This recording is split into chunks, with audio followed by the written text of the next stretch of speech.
आणि साईबाबांच्या विषयी जे सांगितले ते चांगलं होतं आणि सरांच्या मार्गावर आम्ही त्याच्या मार्गदर्शनाने आम्ही पुढं चालू. आणि साईबानी प्रारंभ करो जारी रखो ही जी संकल्पना आहे तुम्हाला कशी वाटली? तुमच्या जीवनावर खरंच याचा परिणाम होईल का? काय वाटलं याबद्दल तुम्हाला? माझं नाव दत्ता कृष्ण चव्हाण आहे. मला संताराम पवारनी फोन केला होता. माझा मित्र आहे तो. आणि मी आल्यानंतर सरांनी जे सांगितले मला ते आवडले आणि साईबाबांच्या विषयी जे सांगितले ते चांगलं होतं आणि त्याच्यानंतर ते जे मत आहे ना त्यांनी सांगितलेले ते आम्हाला आवडले आणि ते पुढं चालू करू आम्ही आणि सरांच्या मार्गावर आम्ही त्याच्या मार्गदर्शनाने आम्ही पुढं चालू.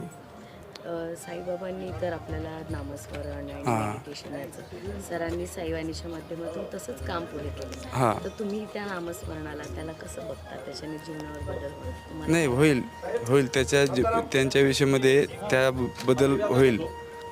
कारण की आपण स्वतःमध्ये मनामध्ये विचार करून हे अंमलात आणून जर कार्यरत करत राहिलो ना, आपण स्वतः येऊन जर कार्यरत करत राहिलो तर आपल्या जीवनामध्ये 100% बदल होईल.